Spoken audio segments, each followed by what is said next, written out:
وصل على رسولك سيدنا ونبينا وحبيبنا وشفيعنا مولانا محمد.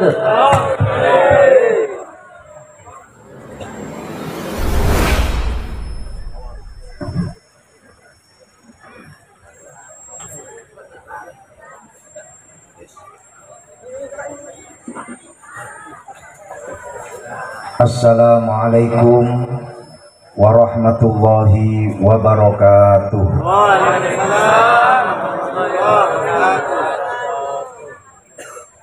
Sebelum saya mulai, saya sebaiknya pakai bahasa apa? Jawa, Sunda. Ada Pak Baikuni di sini fasih bahasa Sunda. Biasanya Rio Sunda tuh. Biasanya mau pakai bahasa Madura. Si dari Madura betul? Alhamdulillah. Pakai bahasa apa? Bahasa Jepang, Jawa. Dia pun campur aduk, gaduh-gaduh. Tapi kulo mirengaken coron jawab salami panjenengan. Kelihatannya malam hari ini sudah jam 3:30. Dijawab yang keras, semangat menyambut bulan suci Ramadan, memeriahkan haflah akhirus sana. Saya doakan yang jawab salamnya paling keras, insya Allah semua hutang-hutangnya segera terbayar.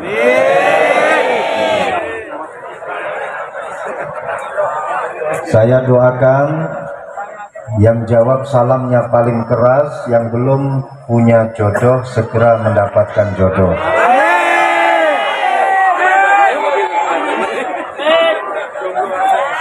Yang sudah punya istri, jawab salamnya tetap semangat, saya doakan semoga tambah.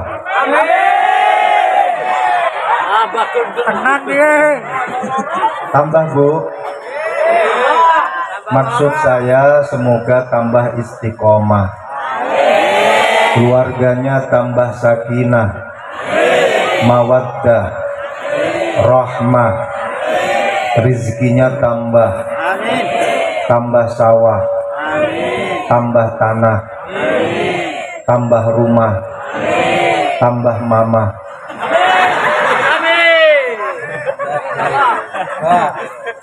Assalamualaikum warahmatullahi wabarakatuh.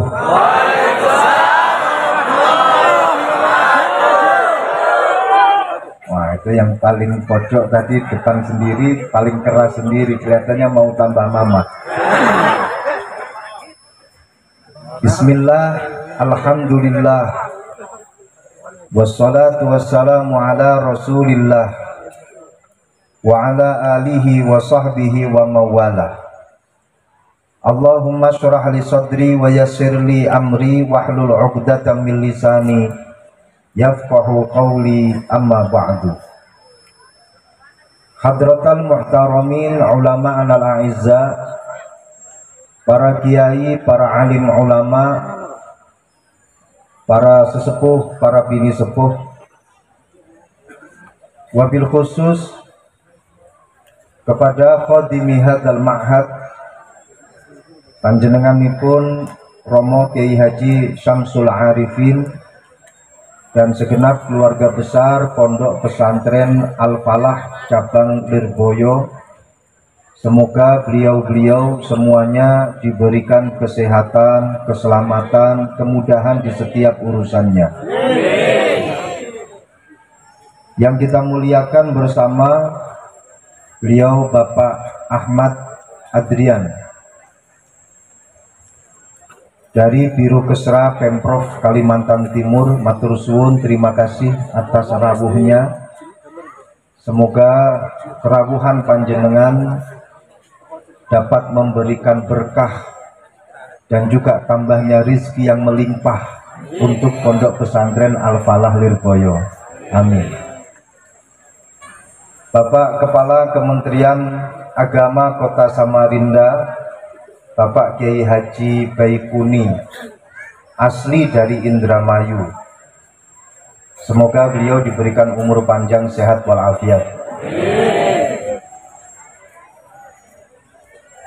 Pengasuh Pondok Pesantren Nabil Husain dan juga Tahfidzil Quran Darul Falah, segenap para pengurus baik itu di tingkatan syuriah ataupun tanfidiyah NU Kota Samarinda, wabil khusus segenap pengurus yang ada di MWC NU Kecamatan Samarinda Utara, segenap pengurus Jatman Kalimantan Timur, pengurus Himasal Kalimantan Timur dan Samarinda, matur suwun kepada Kiai Imam Royani, Kiai Syakur, dan juga kiai-kiai yang lainnya yang mendampingi saya dari awal sampai malam hari ini, menjemput saya dari bandara, mengantarkan saya sehingga kami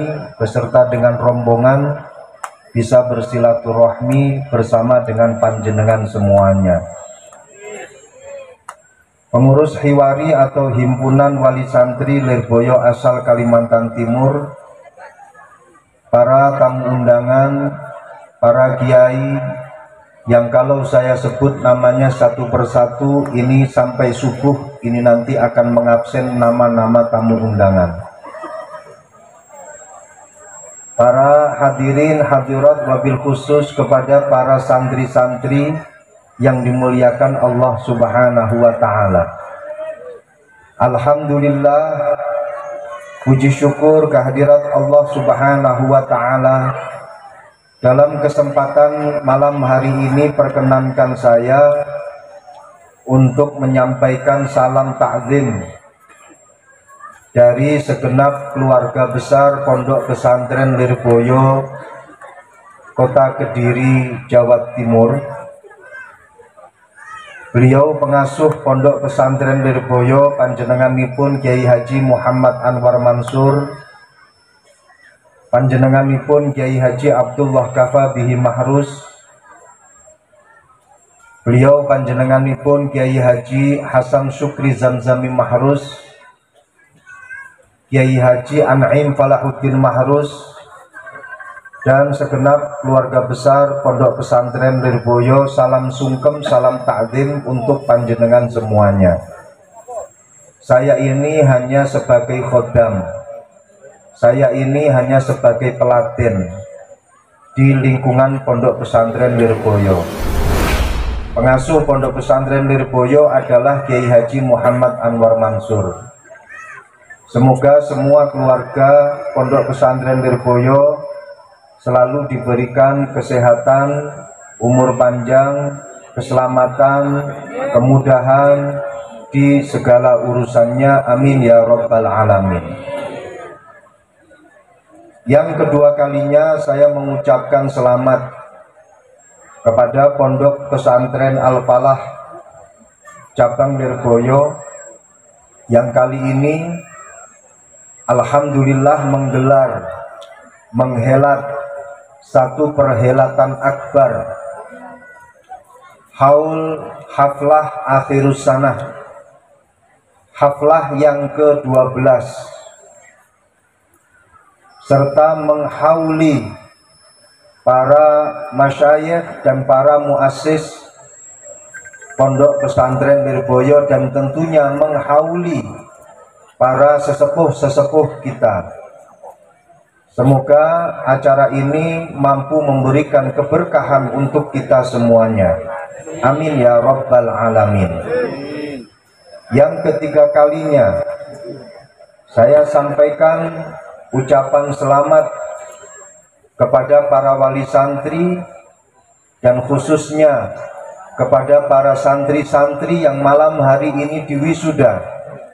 Semoga ilmu yang kalian dapatkan ini menjadi ilmu yang manfaat, maslahah, serta barokah. Amin ya Rabbal Alamin. Kami sampaikan yang pertama kepada para santri, lanjutkan langkah kalian untuk belajar. Kalau kata orang Jawa ada satu pepatah,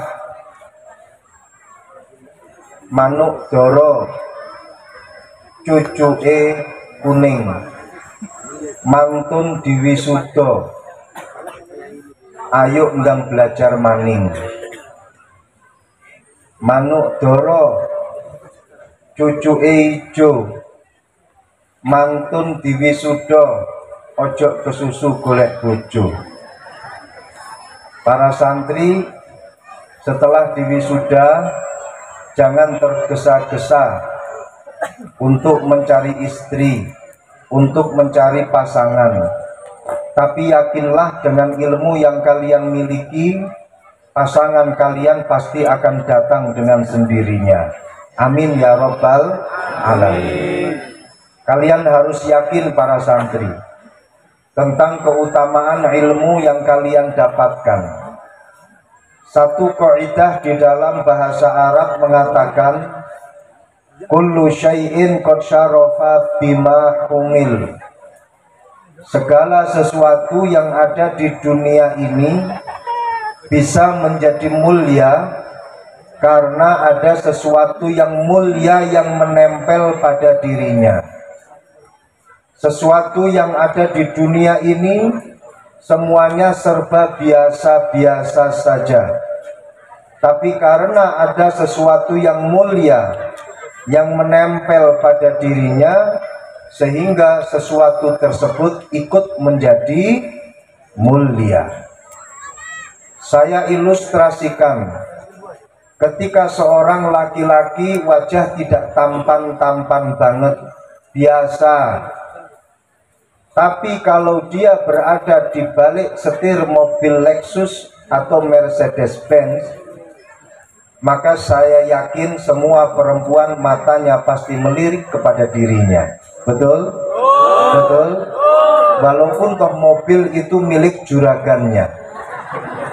Pak Pur, ada Pak Pur? Laki-laki biasa-biasa saja, wajah nggak begitu tampan, tapi ketika 10 jari-jarinya itu banyak permatanya, akeh kabeh.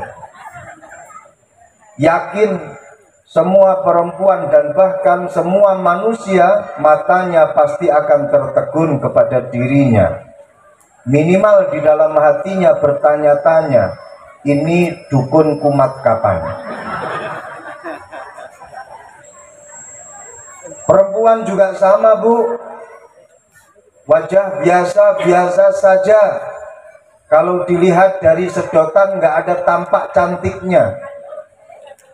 Tapi ketika dia berdandan, Masya Allah, bedaknya tebalnya 1 cm.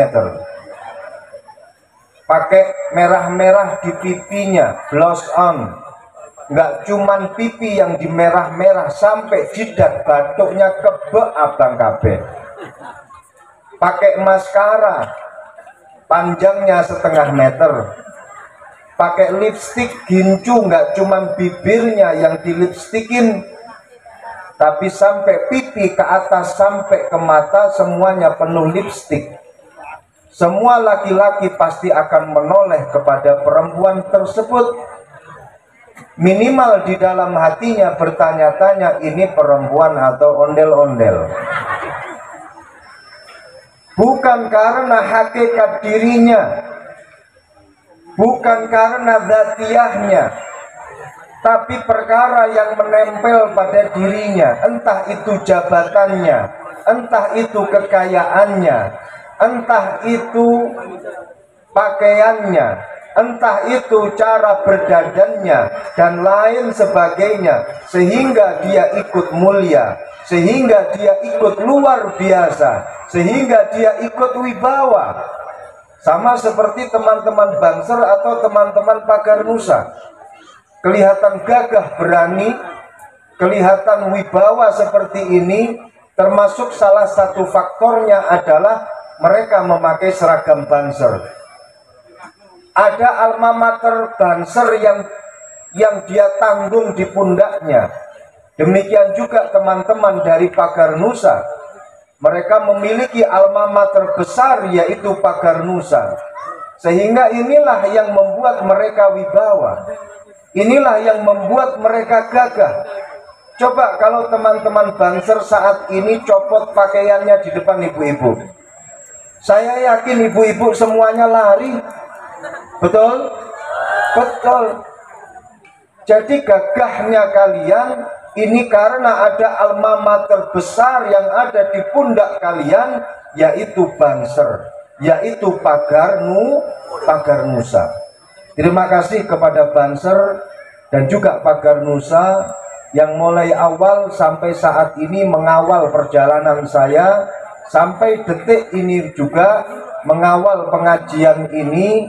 Insya Allah teman-teman Banser, teman-teman Pagar Nusa mendampingi para ulama, mendampingi pengajian, selalu mendapatkan barokahnya pengajian, dan kelak nanti di akhirat akan dikumpulkan dengan para ulama. Ulamanya masuk surga, Bansernya masuk. Ulamanya masuk surga, Pagar Nusanya masuk.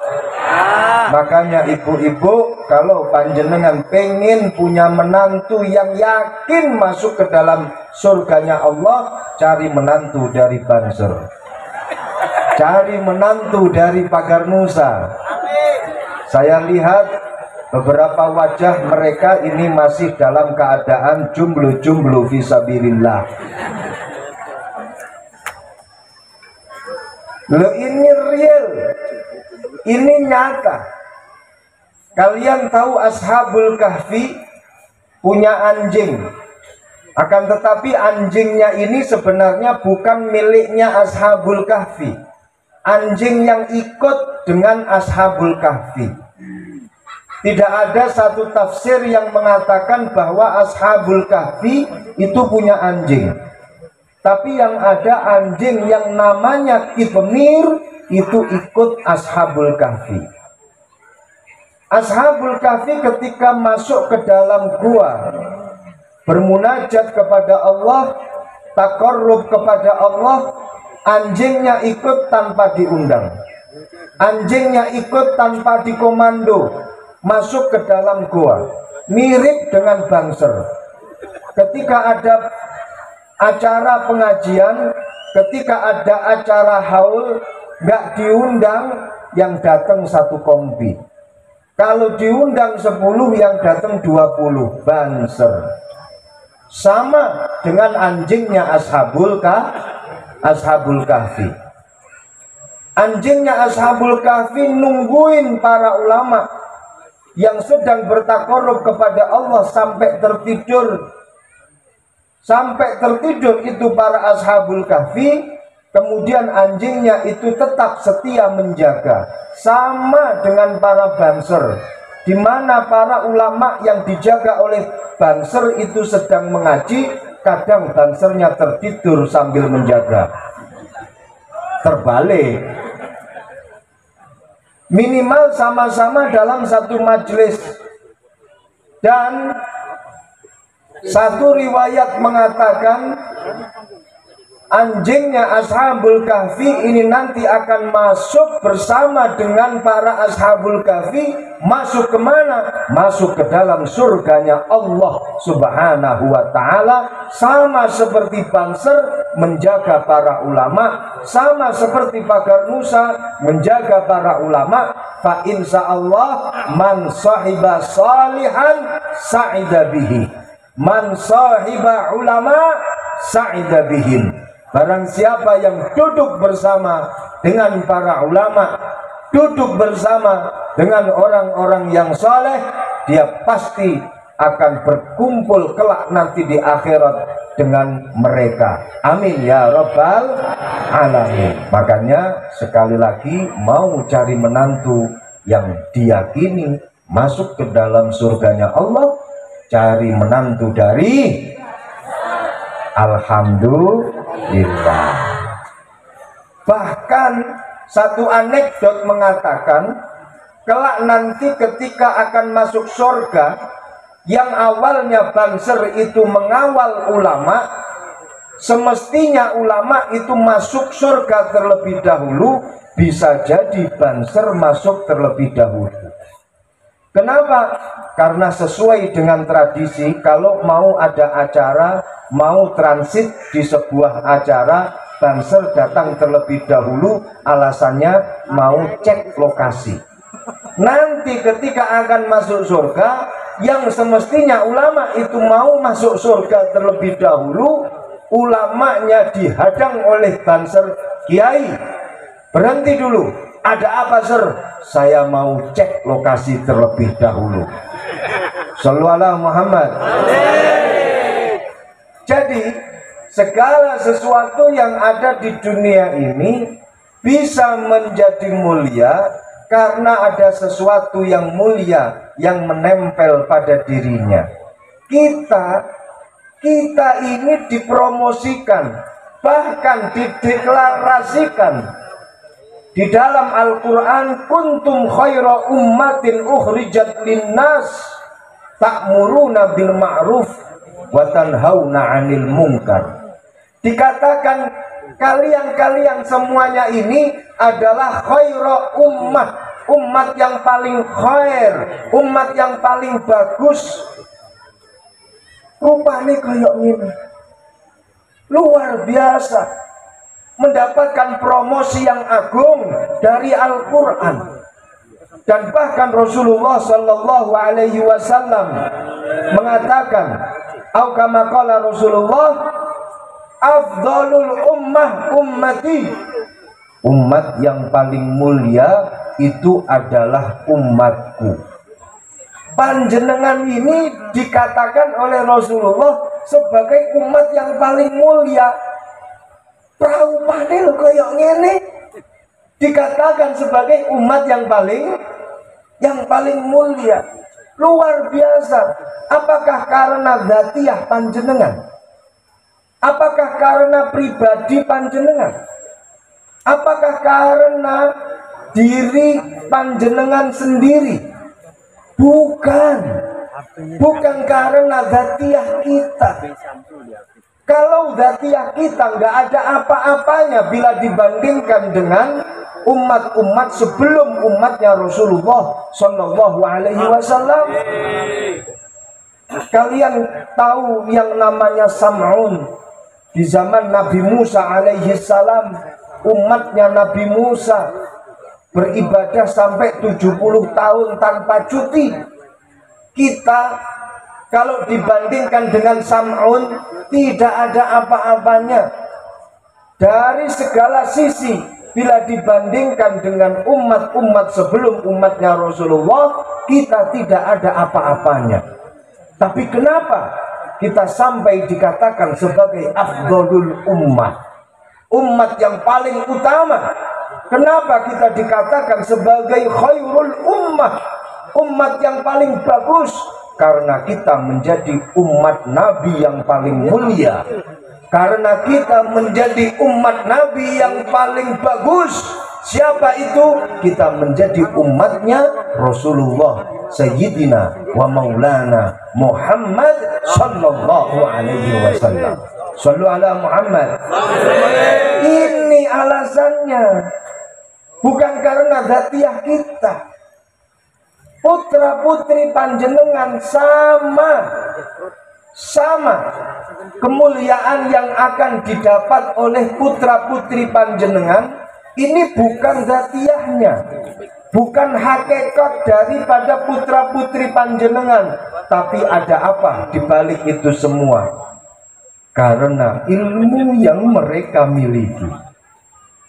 Mereka bisa menjadi mahal karena ilmu yang mereka miliki. Mereka bisa menjadi mulia karena ilmu yang mereka miliki. Mereka bisa menjadi terpandang, sukses, semuanya karena ilmu yang mereka miliki. Makanya dikatakan al-ilmu wasilatun ila kulli fadilah.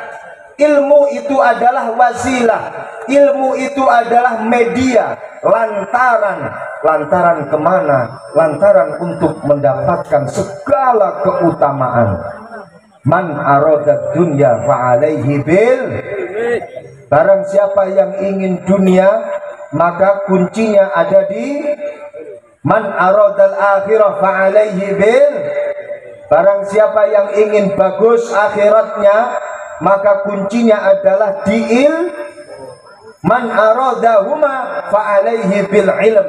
Barang siapa yang ingin kebagusan di dunia dan juga di akhiratnya, kuncinya tetap satu, di mana? Yaitu di ilmu. Ini yang bisa menjadikan putra-putri kalian ini mahal. Santri-santri Al-Falah Lirboyo, kalian bisa menjadi mahal, kalian bisa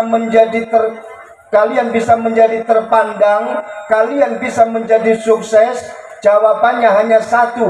Mana kuncinya? Apa kuncinya? Jawabannya hanya satu, yaitu ilmu.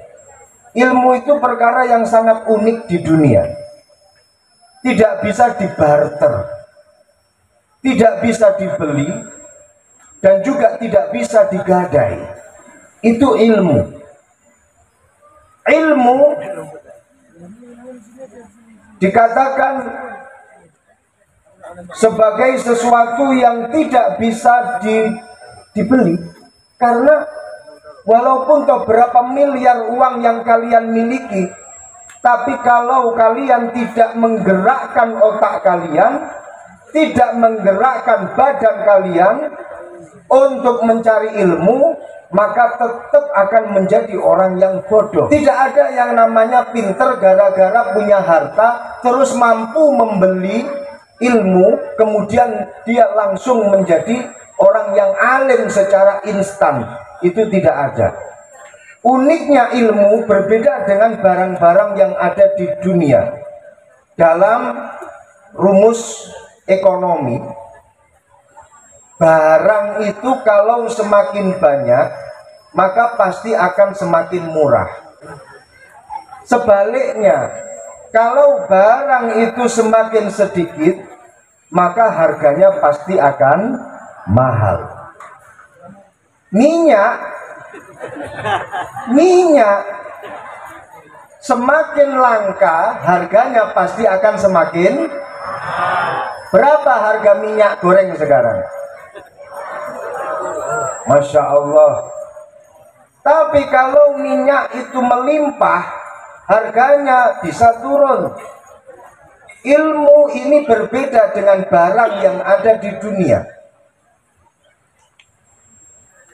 Kullu syai'in fid dunya idza kasura ghala, idza kasura rakhisa, wa idza qalla ghala.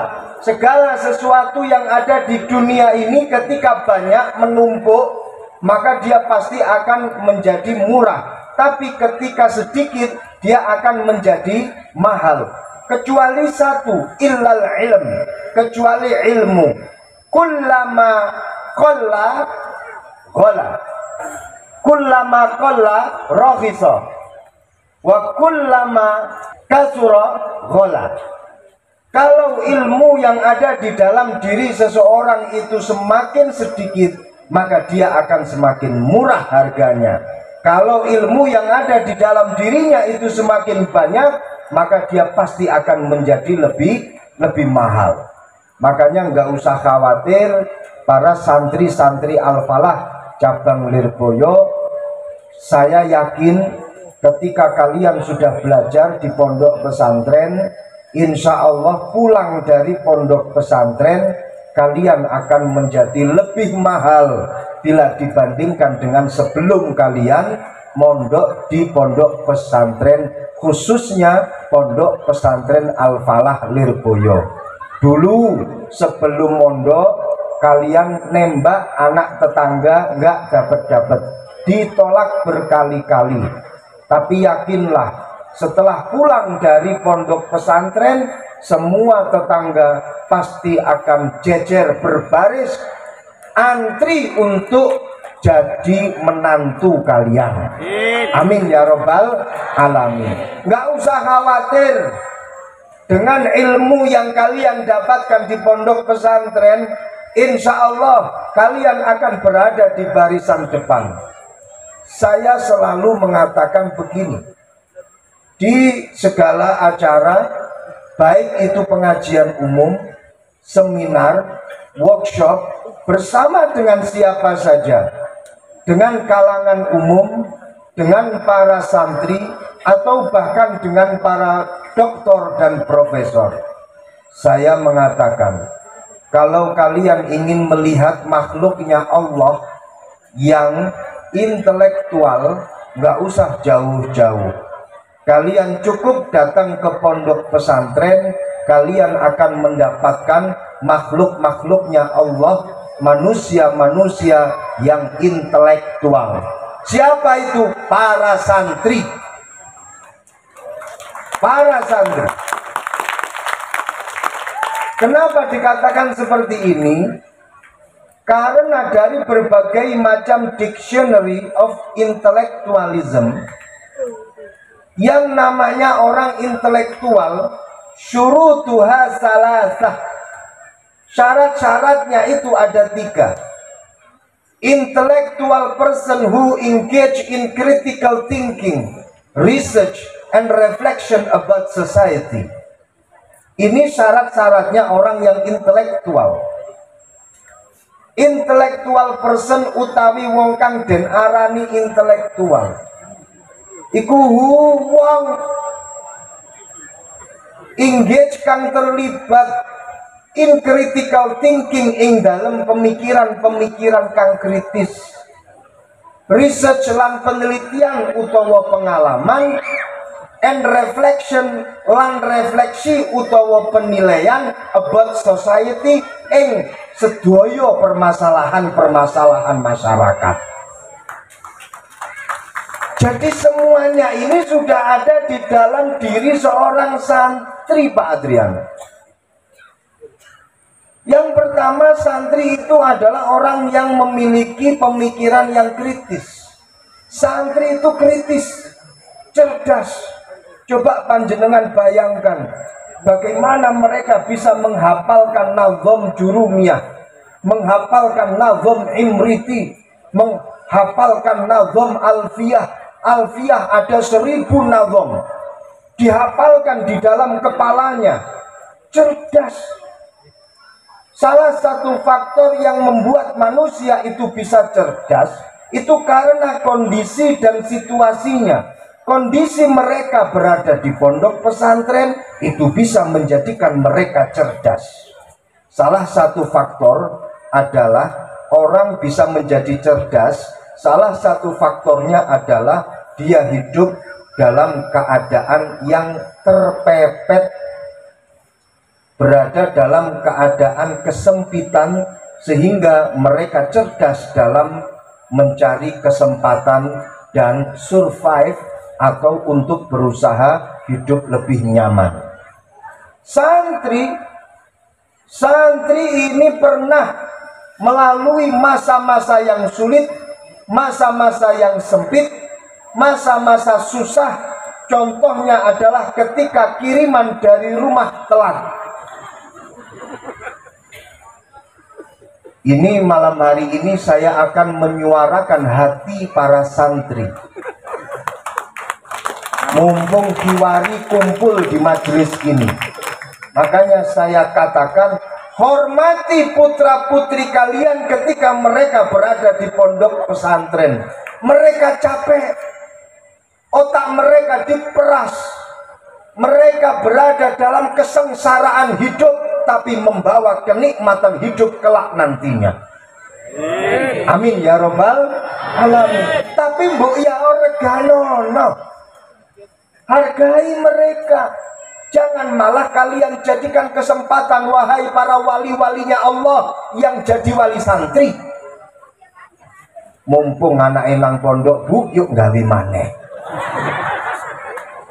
Mumpung anake padha diguak nang gone pondok kabeh, Bu, ayo awake dhewe bulan maduan maneh.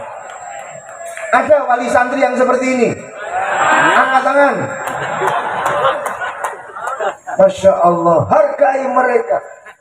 Mereka melalui masa yang sulit, mereka sedang mencari kunci kesuksesan untuk kehidupannya, kehidupan dunia dan akhirat. Kalau mau sukses di dunia kok enak-enakan, mimpi kali loh. Kalau mau sukses di akhirat kok enak-enakan, mimpi. Jadi yang namanya kesuksesan harus diraih dengan perjuangan. Harik yadak ya'tika rizquka. Gerakkan tanganmu maka rizki Allah akan turun kepadamu. Tapi yang dicari oleh para putra putri panjenengan ini adalah kunci kesuksesan, bukan kesuksesannya. Yang pasti untuk mencari kunci ini lebih sulit daripada barang yang ada di balik kunci tersebut. Betul? Betul?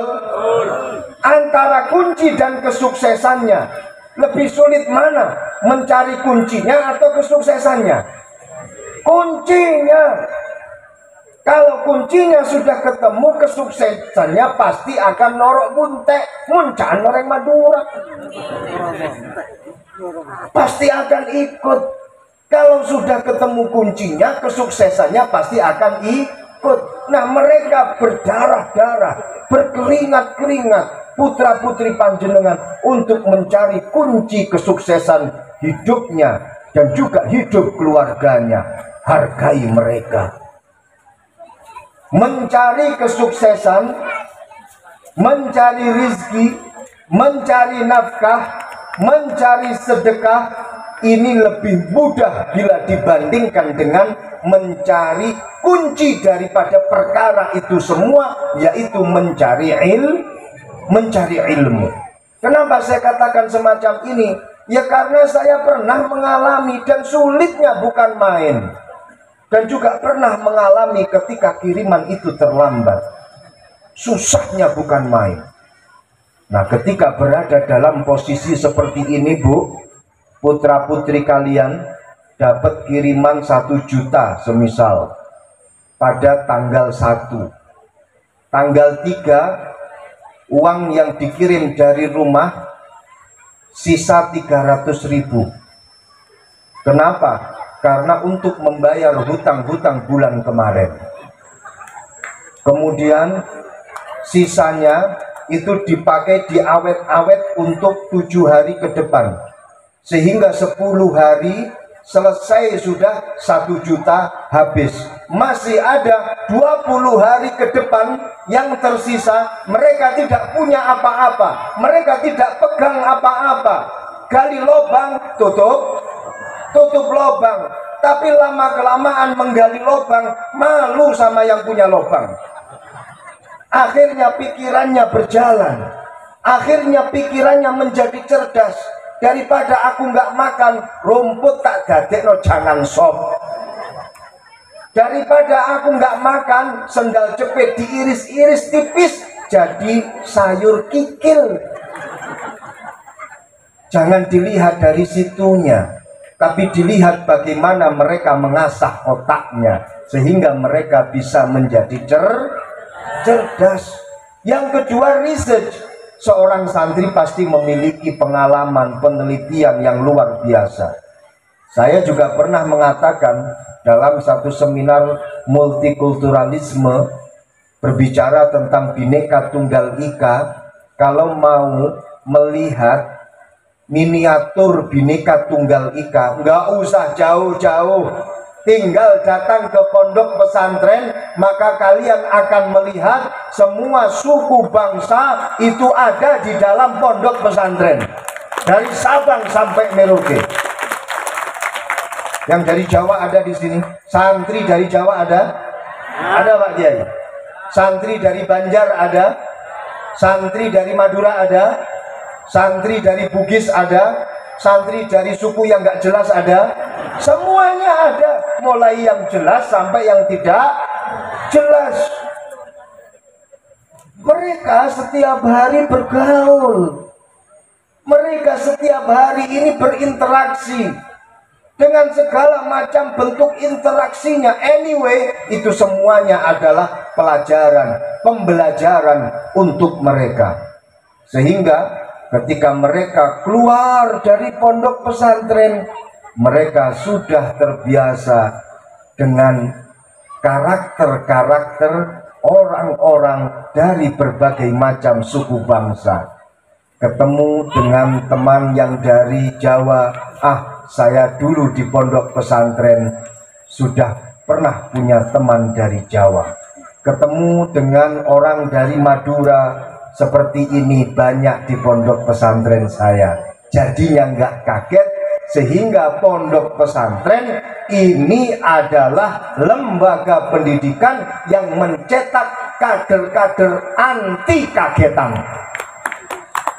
Loh, ini penting. Kenapa saya katakan anti kagetan? Anti kagetan ini penting untuk generasi masa depan, untuk kader-kader kita masa depan. Orang itu kalau kagetan, ya, dia tidak punya imajinasi. Orang itu kalau kagetan, dia nggak punya kreativitas. Contoh, suatu ketika muncul HP baru, model baru, kaget, terus pengen beli. Suatu hari ada sepeda motor model baru, CC baru, kaget, terus akhirnya pengen beli. Suatu hari lihat ada fashion, model pakaian, model baru, kaget, akhirnya pengen beli. Dan dia selamanya akan menjadi makmum, tidak akan pernah menjadi imam. Santri yang ada di pondok pesantren, ketika keluar dari pondok pesantren, mereka anti kaget, sehingga yakin dia akan menjadi imam di tengah-tengah masyarakatnya. Ini yang ketiga, syarat intelektualisme itu adalah dia memiliki daya refleksi terhadap segala permasalahan yang ada di sekitarnya. Santri itu ketika di pondok pesantren semua dilakukan serba mandiri, dan dia menyikapi permasalahannya dengan cara yang dewasa, sehingga dia bisa menjadi tua sebelum waktunya. Ya, betul? Betul? Bagaimana tidak? Anak masih usia 12 tahun tamat SD, dia harus bisa memanage keuangan. Beda dengan putra-putri panjenengan yang ada di rumah, nggak mondok, berkali-kali hanya ngatong tangan nyuwun, minta, habis minta lagi. Tapi beda kalau di pondok, dapat uang, dia harus bisa memanage uangnya walaupun toh dia masih berumur 12 tahun. Di pondok pesantren dia mandinya mandi sendiri loh Pak, nggak dimandiin. Beda dengan panjenengan Pak, yang kadang keluar manjanya minta dimandiin oleh istrinya. Betul? Mereka putra putri panjenengan yang ada di pondok pesantren, tidurnya itu ya tidur sendiri, cari tempat tidur sendiri. Kadang tempat tidurnya sudah didahuluin temennya, dia harus berkreasi, di mana saya harus bisa tidur nyenyak. Ini di pondok pesantren. Beda dengan putra putri yang ada di rumah, nggak mondok, mau tidur, siapin dong spring bednya, siapin dong kasurnya, siapin dong bantal gulingnya. Kalau di pondok, no way seperti itu. Semuanya dilakukan sendiri, semuanya dilakukan secara mandiri, dan pondok pesantren mampu mencetak kader-kader yang mandiri, berdikari, dan dewasa dalam menyikapi segala permasalahan. Jangan tepuk tangan toh, besok pondokin anaknya. Sepakat? Sepakat? Alhamdulillah. Ini putra putri panjenengan ada di pondok pesantren. Syababunal yaum rijalunal ghad. Syababunal yaum rijalunal ghad. Pemuda-pemuda di zaman sekarang ini adalah pemimpin kita masa depan. Kalau pemuda-pemuda sekarang yaitu putra-putri panjenengan kalian nina bobokkan, maka kalian akan dipimpin oleh pemimpin yang sukanya nina bobo. Oh nina bobo, kalau tidak bobo dipukul kebo. Mau kita dipimpin oleh generasi yang suka nyanyi bobo. Kalau kita tidak mau dipimpin oleh pemimpin kelak nanti, dipimpin oleh pemimpin yang tidak nina boboan, dipimpin oleh pemimpin yang mandiri, dewasa, berdikari, maka ajarilah kemandirian kepada putra-putri panjenengan.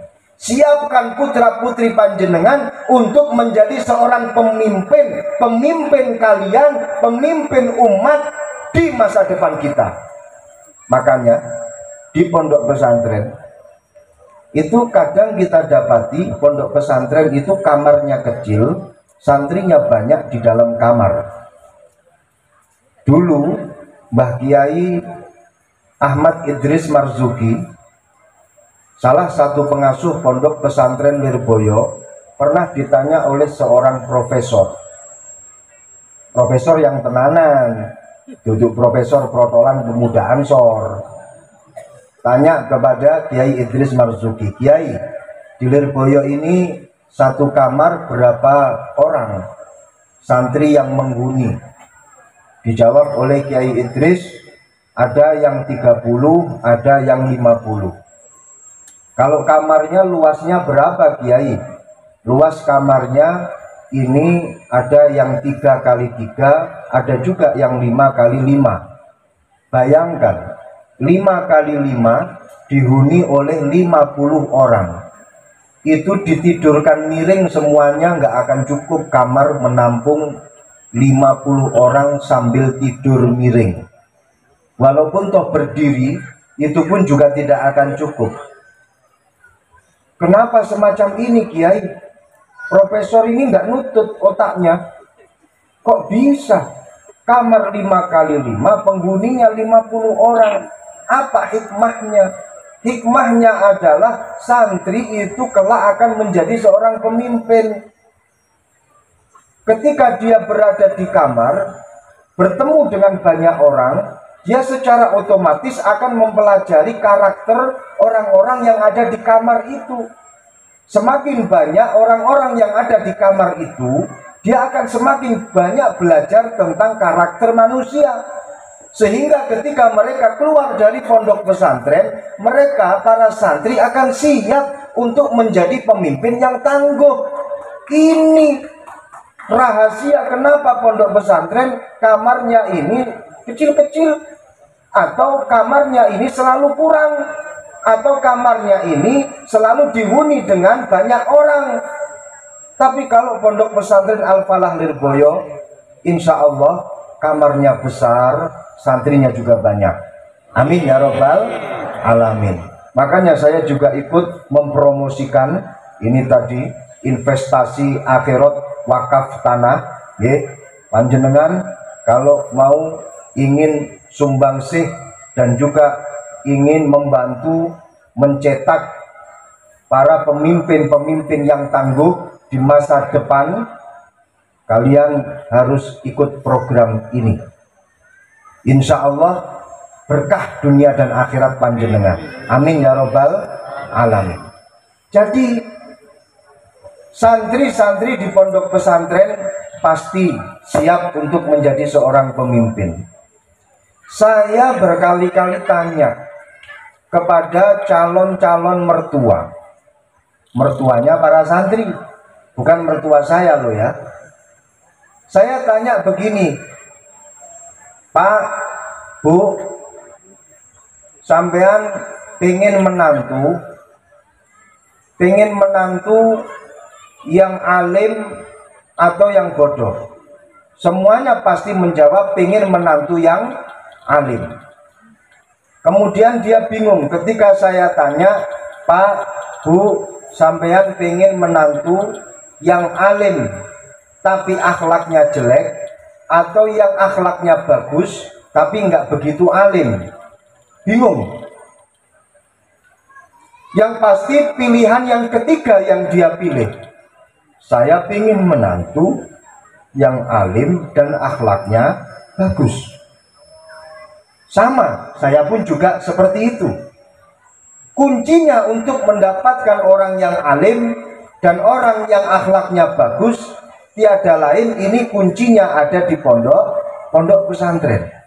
Standar minimal anak sukses dan standar minimal wali santri atau wali murid atau orang tua yang sukses dalam mendidik anak, ini kesimpulannya dalam hadisnya Rasulullah Shallallahu Alaihi Wasallam yang di situ dikatakan ketika ibnu Adam meninggal dunia, inqata'a amaluhu, amalnya terputus kecuali 3. Yang pertama, sedekahun jariyah.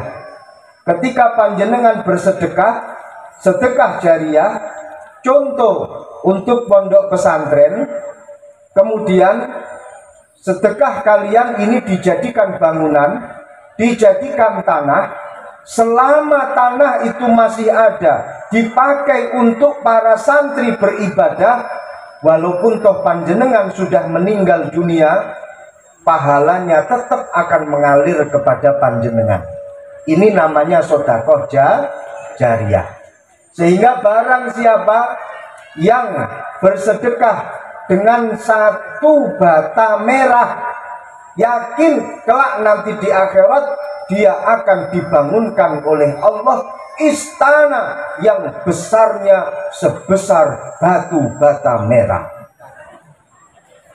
Barang siapa yang bersedekah 1 sak semen, maka kelak nanti di akhirat dia akan dibangunkan oleh Allah istana yang besarnya 1 sak semen. Amin amin ya robbal alamin. Loh, jangan dikira saya ini bercanda, saya ini serius loh, saya ini seriusnya. Bagaimana perkara yang ada di dunia ini kalau dinisbatkan dengan perkara yang ada di akhirat, nggak ada apa-apanya. Perkara kecil di dunia kalau dinisbatkan dengan akhirat maka akan menjadi besar. Betul? 1 tahun di dunia beda dengan 1 tahun di akhirat.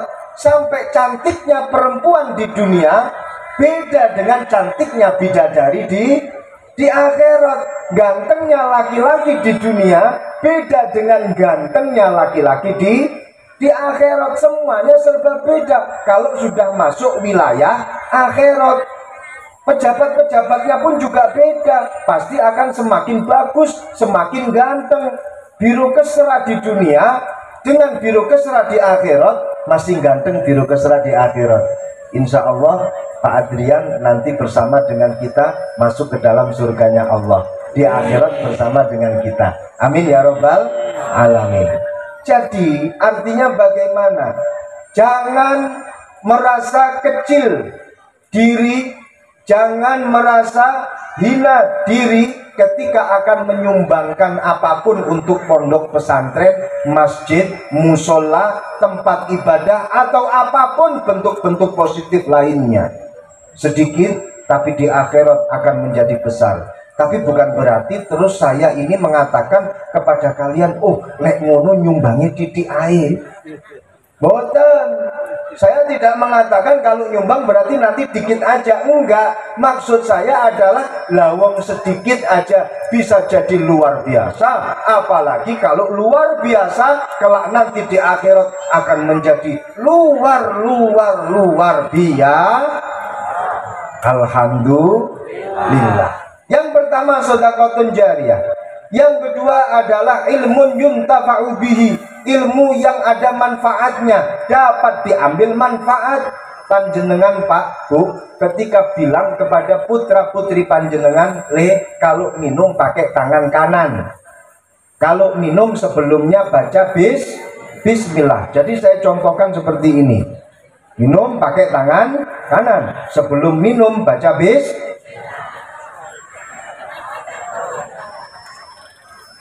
setelah minum baca alhamdulillah. Setiap kali putra putri panjenengan, anak didik panjenengan, santri-santri panjenengan, ketika dia minum pakai tangan kanan, minum baca bismillah, setelah minum baca alhamdulillah. Santri-santri yang pakai acara semacam itu, pakai cara semacam itu, dapat pahala apa enggak? Dapat pahala enggak? dapat pahala. Demikian juga panjenengan karena sudah memberi ilmu kepada murid-murid panjenengan. Makanya jangan segan-segan untuk menularkan kebaikan kepada orang lain. Jangan segan-segan untuk ngomongi apik, ngomongin kebaikan kepada putra-putri panjenengan, kepada murid-murid panjenengan. Kalau putra-putri panjenengan ada salah kurangnya, benarkan.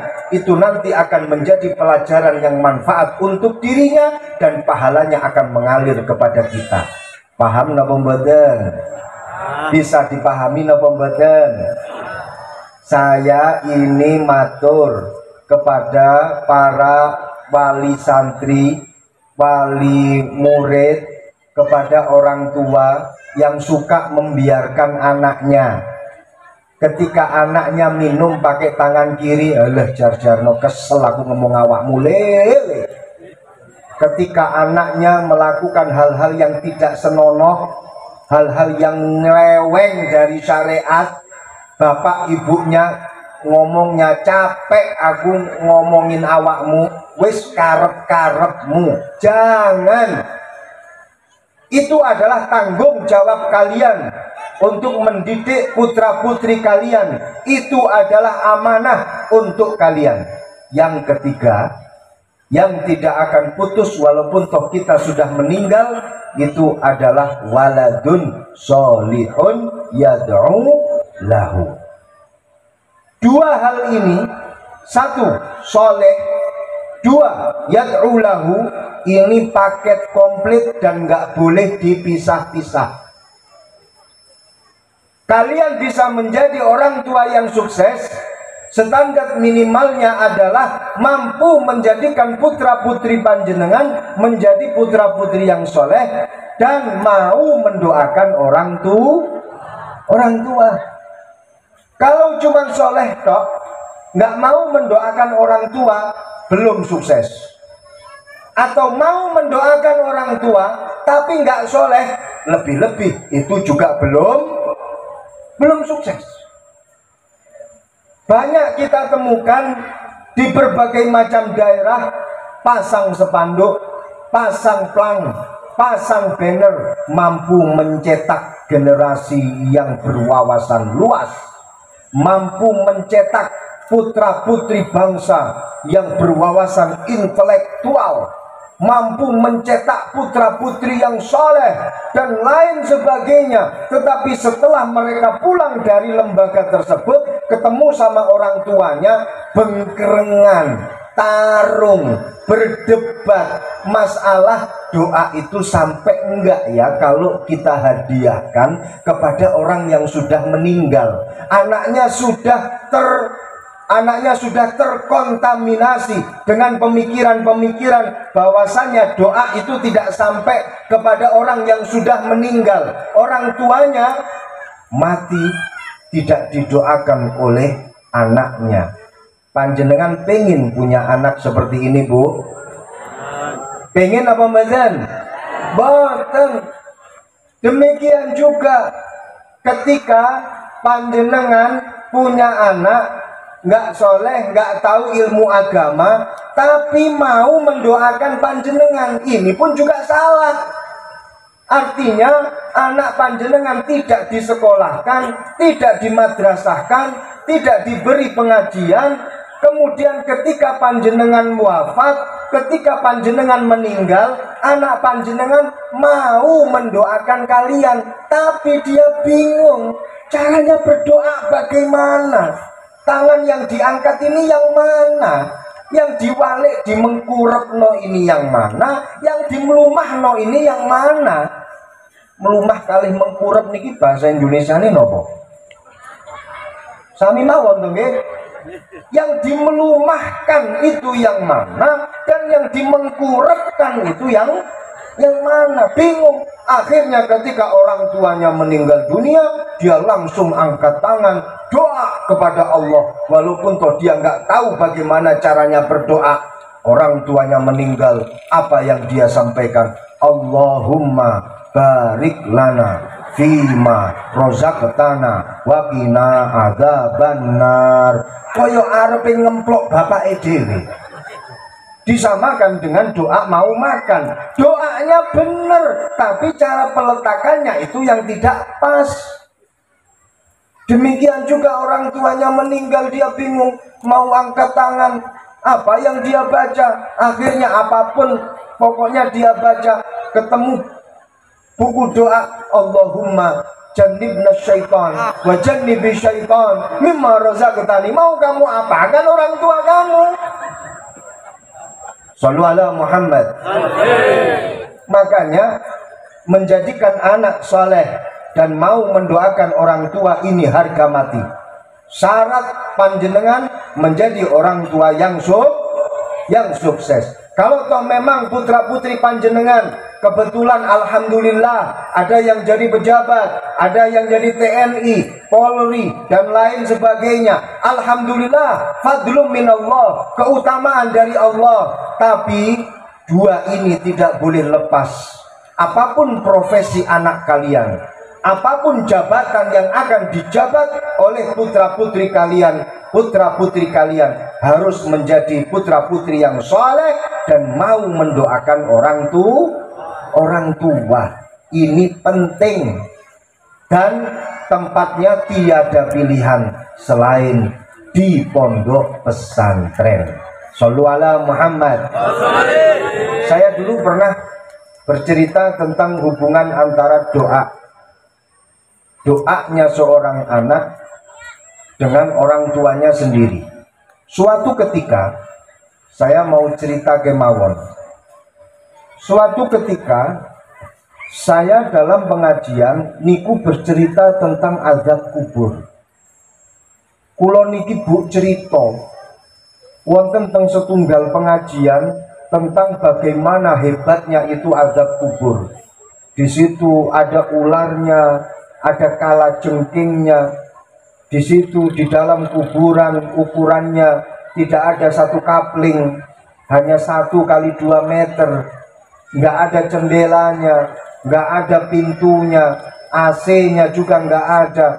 Ini saya ceritakan dalam satu majelis pengajian dilalahno ujuk-ujuk majdunduk, entah bahasa Indonesia ini nopo niku. Ada satu orang yang sudah sepuh, yang sudah tua, dia baper alias bawa perasaan. Apa yang saya sampaikan ini mancep di dalam hatinya, sehingga di tengah pengajian dia itu menangis meratapi nasibnya. Kemudian dia pulang masuk rumah, nemuin anaknya sedang utak-atik HP. Lihat jam, sekarang jam 11 lewat 19 menit. Lanjut. Orang tua ini kemudian bilang kepada anaknya, "Nak, aku baru saja ikut pengajian. Yang ngaji itu entah dari mana. Saya baru kali itu bertemu langsung dengan orang yang ngaji itu. Tapi yang jelas kalau tak lihat-lihat, oke juga sih orang yang ngaji itu, Nak."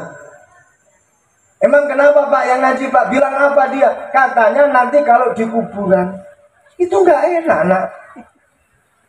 Kalau di kuburan pas nasibnya jelek atau punya anak yang nggak mau mendoakan, nanti di kuburan itu nanti di dalamnya itu akan disiksa. Katanya di kuburan itu nggak ada jendelanya, nggak ada pintunya, di dalamnya itu ada kalajengkingnya. Kalau menggigit sakit, Nak. Di dalamnya itu ada ular. Kalau menggigit nanti juga sakit. Aku nggak mau digigit ular, aku nggak mau digigit kalajengking. Nah, kuncinya hanya satu, Nak.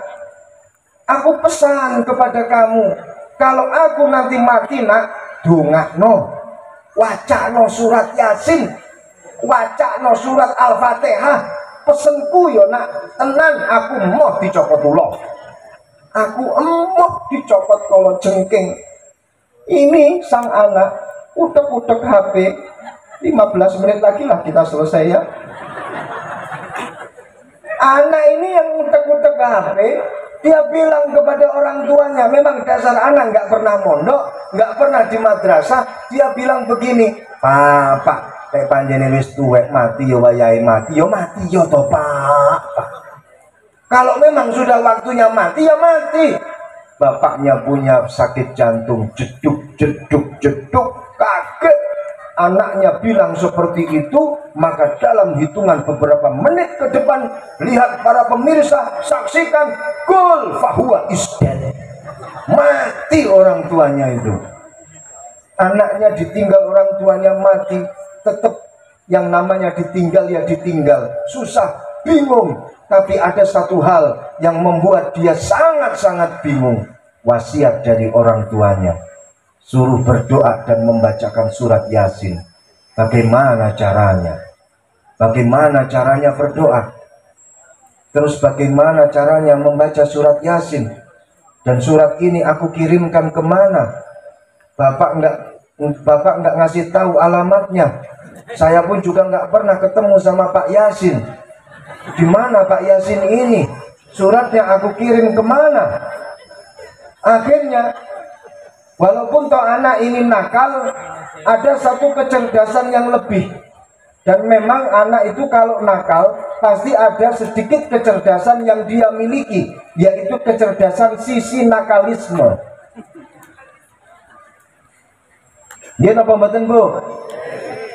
Ketika anak itu cerdas nakalnya, tahu aja di mana orang tua menyembunyikan kunci sepeda motor. Gini apa mboten?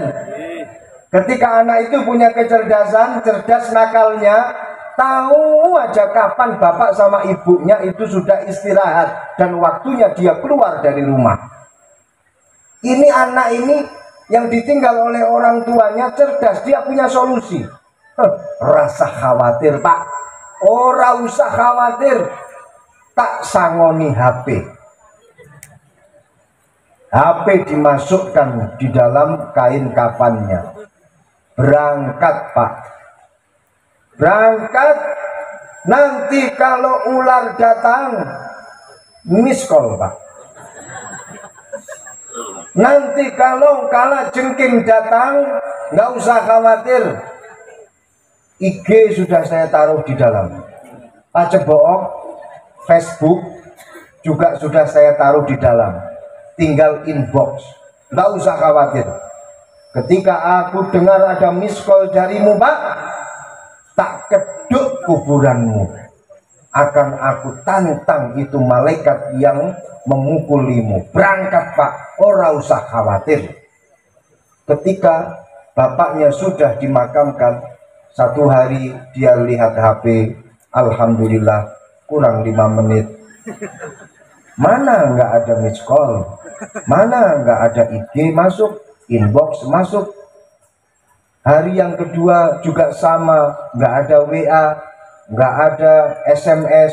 Hari yang ketiga datang orang tuanya itu, datang dalam mimpinya, bonyok digebukin sama malaikat, habis itu tubuhnya, tapi dia masih bisa berbicara. Dia mengatakan, anak goblok, bocah goblok, wong tua mati kok disangoni HP. Goblok ke kuadrat, tambah maneh gobloke soale HP muga ono pulsane. Jenengan mau punya anak seperti ini? Naudzubillah min dalik. Dados para rawuh, jenengan kedah semangat. Di daerah ini ada pondoknya, alhamdulillah. Barokah pondok insya Allah mengalir kepada masyarakat yang ada di sekitarnya. Tanahnya tanah biasa, tapi karena di atasnya ada pesantren, insya Allah akan menjadi luar biasa barokah ilmu. Amin ya robbal alamin. Alhamdulillah, putra putri panjenengan besarkan hati mereka untuk mondok di pondok pesantren. Sudah menjadi garansi dari para guru-guru kita, Simbah Kiai Mahrus Ali, Salah satu pengasuh pondok pesantren Lirboyo ini pernah mengatakan, santri sregep nanggone pondok mulih ngajar ngaji kok ora iso mangan, bali nanggone pondok suweken kupingku, irisen kupingku. Garansi yang luar biasa. Maka dari itu nggak usah khawatir, putra putri panjenengan pulang dari pondok insya Allah akan menjadi orang dan tetap jadi orang dan tetap makan nasi. Amin ya robbal alamin. Mbah Kiai Jazuli dari pondok pesantren Ploso pernah dawuh, santri sregep nanggone pondok, pulang dari pondok ngajar ngaji ngedep dampar, kok ora iso mangan, bali nanggone pondok suweken cangkemku. Garansi yang luar biasa dari Mbah Kiai Jazuli Ploso. Mosok para aulia sudah berani menggaransi seperti itu, panjenengan tidak berani untuk memondokkan anak. Kalau saya pun juga bisa berani menggaransi santri-santri Al-Falah cabang Lirboyo mempeng di pondok, mulai ngajar ngaji kok enggak payu rabi, bali nanggone pondok mondok maneh. Mbok menawa mondoke kurang suwi. Kalau saya masih belum berani menggaransi untuk potong kuping, potong telinga atau sobek mulut, saya belum berani, bukan derajat saya. Jadi man arada taqaddum fa alaihi bi kutubil mutaqaddimin wa man arada ta'akhur fa alaihi bi kutubil mutaakhirin. Barang siapa yang ingin berada di barisan depan, maka berpeganglah kalian dengan kitab-kitabnya ulama mutaqaddimin. Jadikanlah kitab kuning, kitab turas, kitab-kitab yang ditulis oleh para ulama-ulama mutaqaddimin, para pendahulu-pendahulu, ini sebagai dasar untuk melangkahkan kaki kita dalam kehidupan kita. Waman arada ta'akhur fa'alaihi bikutubil mutaakhirin. Barang siapa yang ingin berada di barisan depan, tidak menjadi pemimpin, manut-manutan tok, makmum-makmuman tok. Kalau pengen jadi pemimpin harus berpegangan dengan kutubul mutaqaddimin. Kalau cuman pengennya jadi makmum-makmuman saja, manut-manutan saja, gampang. Ya sudah sana, berpegangan hanya dengan kutubul mutaakhirin, kitab-kitabnya ulama mutaakhirin. Nah, di pondok pesantren ini semuanya diajarkan tentang kitab-kitabnya para ulama mutaqaddimin. Diajarkan kitab-kitabnya para ulama salaf as-saleh. Insya Allah para rawuh yakin 100% putra putri panjenengan akan menjadi pemimpin masa depan. Amin ya robbal alamin. Pemimpin bangsa, pemimpin negara, pemimpin masyarakat, ya minimal pemimpin keluarga lah. Amin ya robbal alamin. Ini mungkin yang bisa kami sampaikan, kurang lebihnya mohon maaf. Walafu minkum. Wassalamualaikum warahmatullahi wabarakatuh. Allahumma shalli ala sayyidina Muhammad.